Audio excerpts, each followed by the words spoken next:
Welcome to the newest episode of Beyond the Fame with Jason Fraley. I'm your host, Jason Fraley, picking the brains of the top filmmakers, musicians, and artists of our time. The monster truck Gravedigger celebrates its 40th anniversary at Monster Jam this Saturday at FedEx Field in Landover, Maryland. I spoke to driver Adam Anderson, who took over driving Gravedigger from his father, Dennis, who built the iconic monster truck in 1982.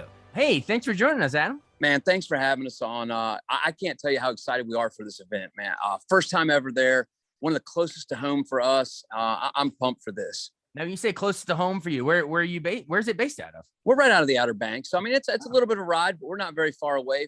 This is probably the biggest venue this close to home that we're going to do. So that's pretty exciting for us. Yeah, it's the spot of the Washington football team. I guess what the Commanders now. We haven't even called them that for a season yet, but I'm trying to make the transition.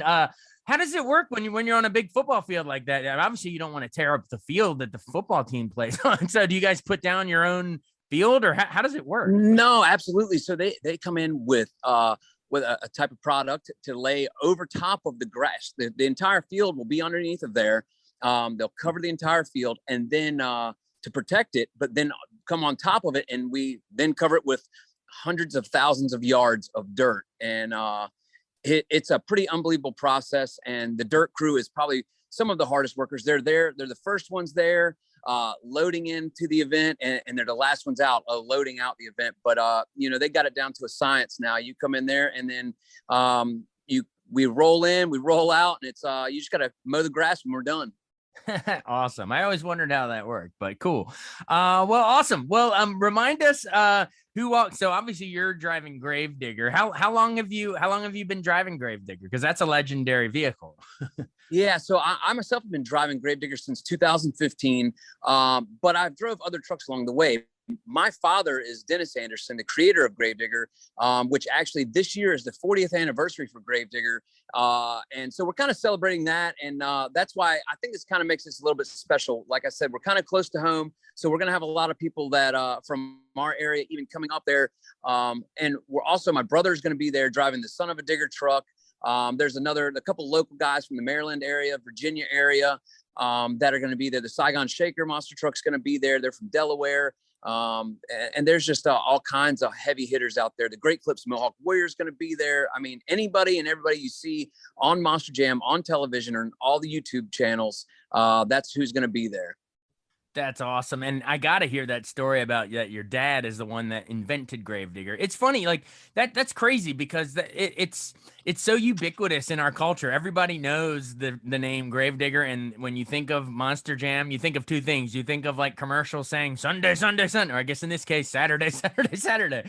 But then you think of Gravedigger. How did your dad invent this? Like, I need to know this. Like, did Monster Jam exist before Gravedigger, or did they both sort of come around the same time? No, actually, this year is the 30th anniversary for Monster Jam and the 40th for Gravedigger. So my dad was around before then. There's a couple other trucks that were there in the beginning, but my dad, he came from Chesapeake, Virginia. He was there and worked on a farm. He did not have any money whatsoever, and he was just basically taking old junk parts of whether it was old trucks, but also farm equipment to piece these things together. And the farmers, the owner of the farm, his son, had all the newest, the best brand new tires, the new truck, the lift kits, anything you could have that you could buy, he had it. And he came in one day, and my dad was working in the granary, and he was talking smack to my dad. And my dad said, "I'm going to take this old junk and dig you a grave." And all the other workers in the granary that day started hooping and hollering, and they started calling him Gravedigger from that day out. And that weekend, he went out there on that weekend and kicked his butt out in the field with his old junk truck. And then he went home that night and spray painted Gravedigger on the side of it. Wow, that's an awesome story. And if in case we have any, diehard car folks or, gearheads, dive into sort of the specs of that original truck and then, versus, maybe how it's evolved over the years and sort of the specs on the truck now. Absolutely. So in the beginning, all the trucks were steel bodied trucks. And it was basically, you took your regular truck because the parts weren't readily available. You had to make your own stuff to make these big trucks. So my dad's very first Gravedigger was on combine tires. It was a 1951 Ford pickup truck. It had a 327 Chevrolet motor in it out of a car that he had. And then he had 2 transmissions in it to make up for the gearing. And the chassis, he had gotten an old Jeep Kaiser and used the Jeep Kaiser chassis with these big military axles underneath of it. So it was just all this crazy stuff that he had rigged up together to basically have no money, not that much power, but he needed to turn some tires that were really big. And it just progressed from there. He built a second truck that was bigger, and he got a little bit more money. Then he got a bigger motor. Then he got bigger drivetrain. And then he got the bigger tires, which are what you have to have now is a 66-inch tall, 43-inch wide tire to be considered a Monster Jam truck. And my grandparents helped him get his first set. And I think it was like 1985, I think 84 maybe. And the rest was history from there. Now they're fully engineered chassis, all designed, all CAD designed. Most of them are basically, it's almost like it's printed out of a machine now. It's not, it's all hand welded still, but it's a pretty unbelievable process. And all the parts are specifically produced for monster trucks now.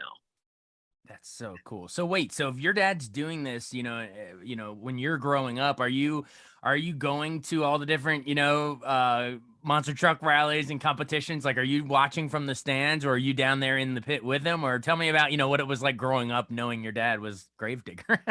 Honestly, it was super normal to me because that was just my dad's job. I didn't think nothing of it. It's all I ever knew my entire life. He created Gravedigger in 1982, created me in 1985. And it's been my entire life from the beginning. And yes, I was there on the track as a young kid. When I say on the track, I was sitting in the seats. Most of the time I was sleeping because it was past my bedtime, but it was all good. Then, once I got older, then I would work on the trucks with my dad. Summertime, once school started, I had to focus on school. But during the summer, I would go out on the road. Sometimes I'd stay out for a month or so at a time with my dad, working on the trucks, running the roads, having fun. And then once I graduated, then it was all on. Then I went on the road full time. My very first year, I think I was home maybe 2 months out of the entire year, and I was gone the rest of the time working on the trucks and stuff. So it was a pretty unbelievable thing. And to travel the world, I've been to 28 different countries now, every state except for Alaska. And it's really been an unbelievable, I guess, a living, or it's just my life, I guess. Yeah, I mean, you were basically born to do it, and you're living it out. That's pretty awesome. Not many people know their passion that early, but you got it honestly, as they say. Yeah. Well, talk about why is it so cool, for our audiences listening to this to come out and see one of these things? Like, why do you think it is just? Why do you think it's just like on some instinctual, natural level that we all love watching cars get crushed by trucks? Why is it so awesome? It's the thrill, the excitement, but the biggest thing to me now is, the accessibility that we have in comparison to the beginning, whether, through social media, through, YouTube, through streaming. You can watch Monster Jam on TV everywhere. You can watch Gravedigger anywhere and everywhere in the world right now. But until you see it live, it's a different story. And you can have all these Gravedigger toys, you can have this and that. But when that little kid comes to that show and he's got that Gravedigger toy in his hand and he walks up there and he can see the real thing, it's just awe-inspiring to him, but not only the parents, because anybody wants to give that to their kids. They want their kids to have everything they can give them. Well, to give them the real Gravedigger live and in person. But then also I've seen the parents become the fans then afterwards. You watch the live event, it's so thrilling, it's so unexpected as to what's going to happen that they keep coming back. They'll push the kids down to the side and they're up cheering, standing out of their seats. Oh yeah, there's one thing to see it on TV or own an action figure toy or whatever, but to hear the sounds of the roaring engines and the crunching cars, even smell, I'm sure, the gas, and I mean, it's probably being there in person. It's a whole separate thing.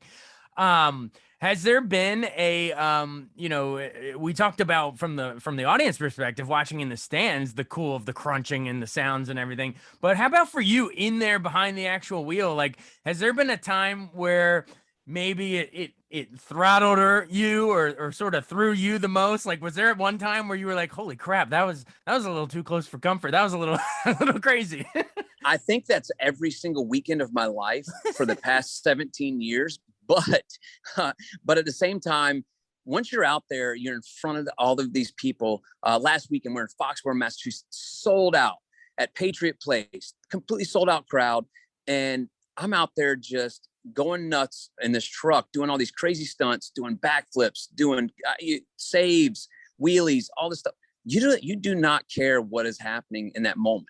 You're so focused and your adrenaline is pumping so hard to basically be the best show off there is, that nothing can stop you in that moment until you hit the dirt. Then you come to and you're like, oh, wow, maybe that was a bit much. But it always, whether you land it or you don't land it, you always come out a hero. What's the craziest stunt that you think you've done? You mentioned, backflips. You've mentioned like a lot. You rattled off a bunch sort of in general terms, but is there a specific one, like where a certain number of cars at the same time that you've jumped, or you know what I mean? Like what is there? I hold the world record for the most Monster Jam trucks jumped. Like I jumped over other Monster Jam trucks. And honestly, they said, 8 is what I had to do. And I'm like, that's not that bad. I didn't think until I actually saw all 8 of them sitting in a row. And I'm like, oh boy, this is a little farther than I thought. And it was massive. So it actually, there's pictures, there's video. It was a part of Discovery Channel, actually breaking world records. And I saw pictures of it afterwards, and it dwarfed tractor trailers that were lined down the backside of it. It made them look small when I was jumping these other trucks. But once again, even though it was that one moment, that one hit, the adrenaline was just, the adrenaline gland was stuck wide open. My throttle was stuck wide open. And so I had the throttle wide open on the truck to be able to make the jump. And it was pretty intense. That's pretty wild. And I assume, the safety stuff, like you got a cage in there. I'm sure there's like the safety, describe sort of the safety harnesses, because we saw you're the son of a famous driver, and then of course we saw in NASCAR the Earnhardt Jr., that tragedy. But so speaking from like the son of a famous driver, like how do they have it outfitted in there to make sure that you're as secure as possible? Are you wearing a helmet? Are you wearing a seatbelt? Like give us the safety stuff. Yeah, no, absolutely. And it is, and that's kind of what my dad had a part in, and just kind of like the Earnhardt stuff, and developing what not only what externally Monster Jam trucks are, but internally for the driver, the safety, the handling. Everybody has their own specific tailored seat for themselves, and you're fully contained. When I say fully contained, you're wearing your fire suit, you're wearing a head and neck restraint, you have your helmet on, but the seat actually wraps around you. There's shoulder harness, there's shoulder pads that are built into the seat that wrap around your shoulders. There's pieces that come around your helmet to hold your head. So basically, when you were in the truck, if you could imagine sitting in your vehicle, next time you just sit in your vehicle, don't move your head, don't move your torso, move your eyes to see everything. And that's all we have. You can move your arms and your feet, and that's about it. But you're fully contained in this thing. So you feel like you can get away with anything. And most of the time you can. It bumps you up, bruises you up, just like you would think anything would when you take a 12,000-pound truck and you fall from the air, say 30 feet. You're going to feel it. Yeah. You're absolutely going to feel that the next day and the next day. But we're fine. We're okay. The roll cages are just unbelievable in these things now. We have specifically built bars in the truck just for doing backflips, just in case we don't land it. So it's the safety in these things is unbelievable now in comparison to what they were in the beginning. My dad had outdoor carpet and Thunderbird seats in his first one, and an A-track player. So and this is your dad was more Evel Knievel risk taker there. Now he was. We have home videos and pictures of dad with his. You can see the truck jumping, and his hip is in the inside window. So, my gosh. He's lucky. Yeah, I mean, he's lucky. He made it through so much, but that's really cool that it's obviously with each passing year, I'm sure they outfit it and it gets even safer, and that's really cool that you've been doing it for so long. Well, that's sort of the inside of the truck, but the outside. Talk about sort of the iconic paint, like the logo, like the paint job with the skull and the font and all that. Like, who does that? Yeah, and honestly, the coolest thing is that this truck, that Gravedigger, for the past 40 years has been hand painted, every single one of them. And so we have actually built 41 Gravediggers, but every truck has had more than one body. That's for dang sure. You get to see all these videos of us crashing the trucks, rolling over, and it damages the bodies. So it takes, there's one man that paints it. His name is Jim McShay. He's been doing it now for 20 years. The original painter, artist, he passed away, but Jim McShay's been doing it for over. What was the original, if you don't mind? His name was Fred Buman, and he was from the right around the Chesapeake area. Okay. And he was he was a crazy guy. He helped create the artwork on the original truck. But it takes about 50 man hours to do one of these bodies, to just the body itself. And then I can destroy it in maybe 50, 30, I probably do it in 10 seconds, honestly. And you feel terrible because it's a true work of art. Whereas a majority of all of the other monster trucks in the world are all wraps, and some of them have a little bit of hand paint and stuff on them, but nothing like what the Gravedigger does. And it's based off of a 1950 Chevrolet panel truck. So it's kind of a retro thing that my dad has always kept. And there's always this really cool story. His first hauling rig that he built, it started life as a school bus. And he was sitting back in his little shop, and he was looking at the front of the truck, and it just didn't seem right. It had these nice, awesome flames on the hood and all this stuff. And the headlights looked weird in it to him. So he thought about it, and he's like, man, I'm going to take these red lights out of this school bus and put in the truck. And so ever since then, it's kind of been this thing. As long as both those red headlights are on and they're in the truck, that Gravedigger's 100%. We're bringing our A game. Oh, it's the school bus lights. There's just, as long as you don't add the little, retractable stop sign that comes off the side. Yeah. They look the same. Sometimes I wish I could use that for the competitors, maybe. Right, exactly.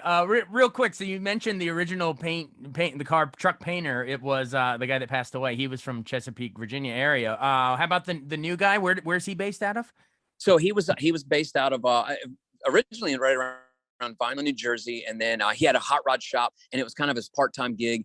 But now he is full-time. That is all he does, is paint Gravedigger bodies. Awesome. Constantly. I'm sure he dreads it every time, but he paints. I don't even know how many a year that he does. I know myself this year, I think I've gone through 5 of them so far. Right. And I know that my sister, she also drives a Gravedigger truck, and she has definitely wrecked more than I have. And my youngest brother, Weston Anderson, he's just 20 years old, and he just started his first season, and he's wrecked quite a few this year too. So wait, so hang on a second. So you said your sister drives a Gravedigger truck and your younger brother, you said? So are you all three do you like take turns in the same different tours? No, we have this year there was five Gravediggers competing around the nation.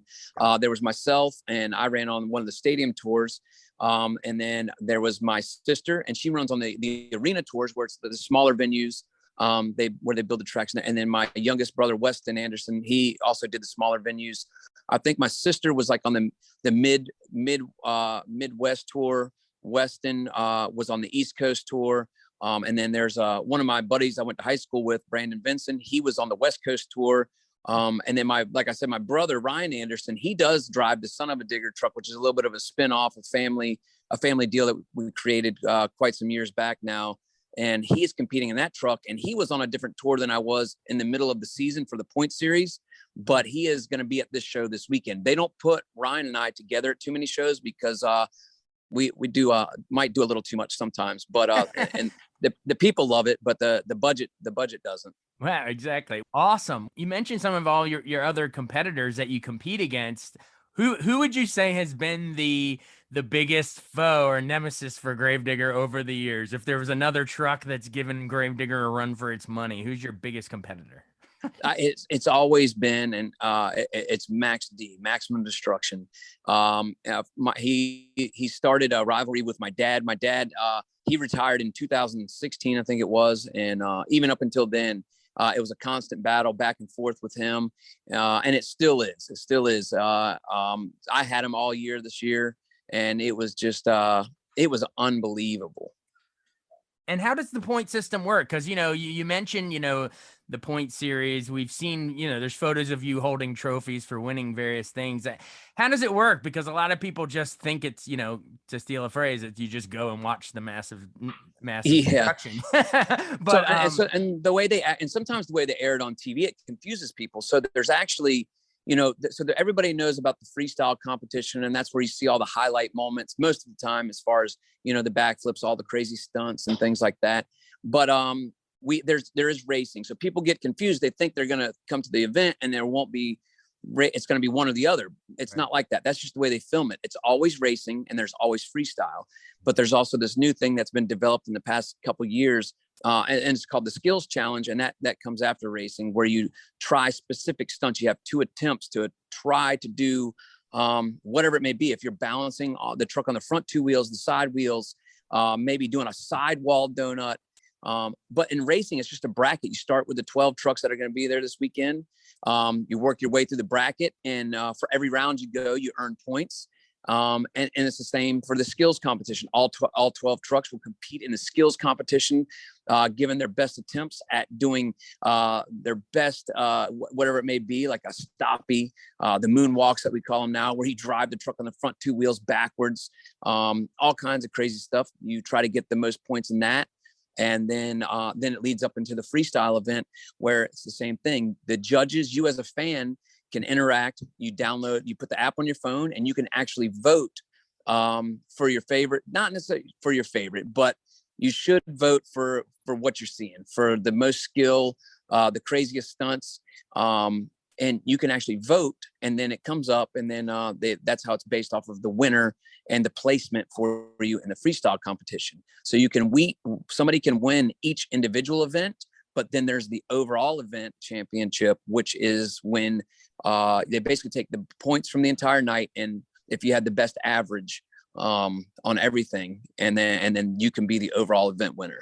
Nice. Now, do they crown like a Monster Jam champion for like the year as well? They Like do. They do. And for each tour that I spoke about earlier, the ones like my youngest brother, he was on the East Coast Arena Tour, doing all the smaller venues. And so, for example, he throughout the year, you do all those competitions at every show, and you're building points all year. They keep a tally of those points for the entire year. And when you get to the end, obviously whoever has the most points is the series champion.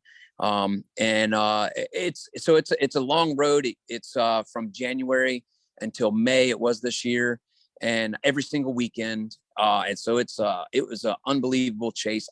I was winning my series this year. And then I blew an engine mid-season, and then I lost a transmission the next event. So it brought me back in the points way back, but I came all the way back up and almost got it.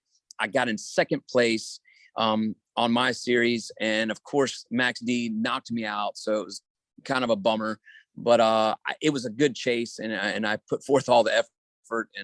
But the crew behind us is unbelievable too, working on these trucks. It's crazy. People think we have spare trucks at the events because you'll crash them. You could crash it and race and do cartwheel it, all this stuff, and then you come back out for the next event. I wish we had another truck we could jump right in. No, the crew is back there busting tail, trying to get it back on the track.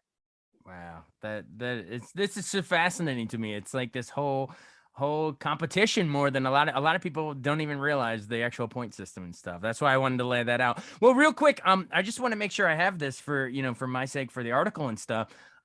You said that Gravedigger is in its 40th anniversary, so it predates Monster Jam, which has been what, 30 years? You said something like that. So what? I guess my question is, where did your dad compete with Gravedigger before Monster Jam? Was it just other like little promotions?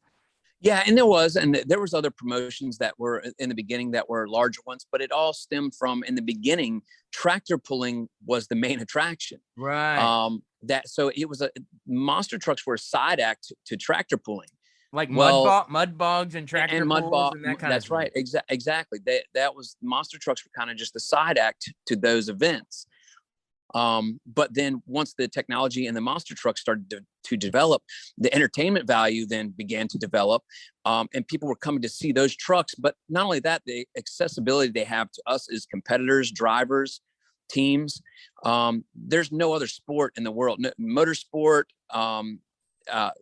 physical sport. There is nothing out there that has the access like we do. We have pit parties at our events that last for 5 hours, and you come out, you can meet us. And we're there the entire time. It's not like we're there and we get a break and we leave and come back and hanging out. We're there the entire time, taking pictures with fans, signing autographs right by the truck. And there's no other sport in the world that does that. And I think that's the biggest growth we had. And that's when, the promoters kind of it was just a single event and they called it Monster Jam.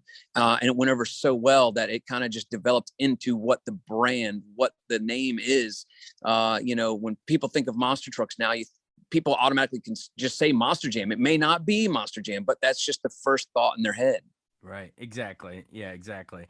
I guess before we run, this is just super cool, and it's cool that we're talking on the 40th anniversary. It's like good timing. It's a semi-local success story, because we cover Virginia's in our listening area, so Chesapeake, Virginia. Like, yeah, it's just a really cool story, and I'm glad you joined us.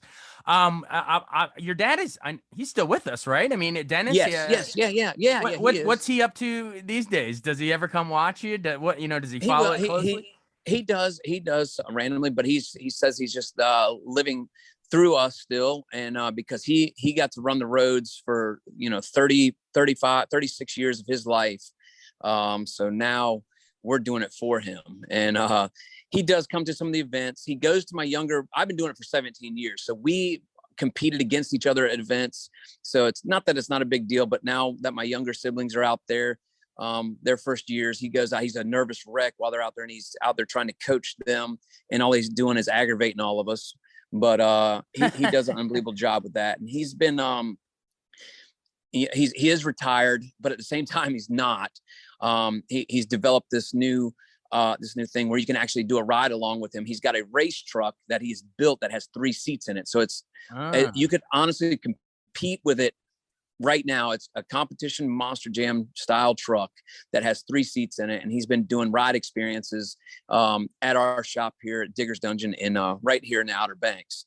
And so that's what he's been doing in his so-called retirement time. And he just couldn't, he still needed a fix, I guess.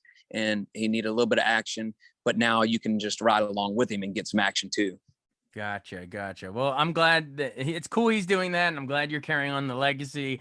I assume around his house and probably your house, there are tons of probably Gravedigger swag and plaques and stuff, right? Oh yeah, absolutely. And that's what we're in the midst of develop. There's a new museum because there's so much stuff now. Wait, where's the museum? It's right here. It's going to be right here in the Outer Banks at Digger's Dungeon, right on the way to the Outer Banks. You can't miss it. And you'll see the truck on the nose out there. We got a Gravedigger truck that looks like it's crashing out into the highway almost. And it's going to be right there. So, and that's where everything is. We've got rides for the kids. We got Digger's Diner. There's a gift shop with all the Monster Jam apparel in it. So it's a pretty cool deal. It is its own cottage industry now, man. It's its own brand. It's its own brand. It's got diners and museums. That's awesome. Well, we appreciate you joining us. I didn't even know we'd talk this long, but you got the gift of gab, my friend. This is freaking great.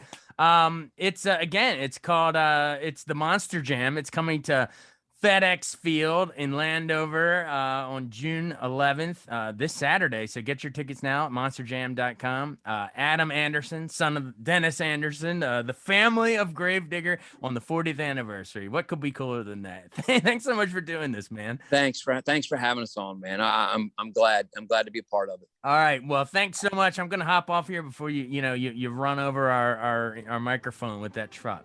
You got it. All right, later, buddy. All right, I appreciate it, man. Thank you. Thanks so much for joining us on Beyond the Fame with Jason Fraley. Remember to hit the subscribe button and give us a 5-star rating if you like what you hear. We'll see you next time.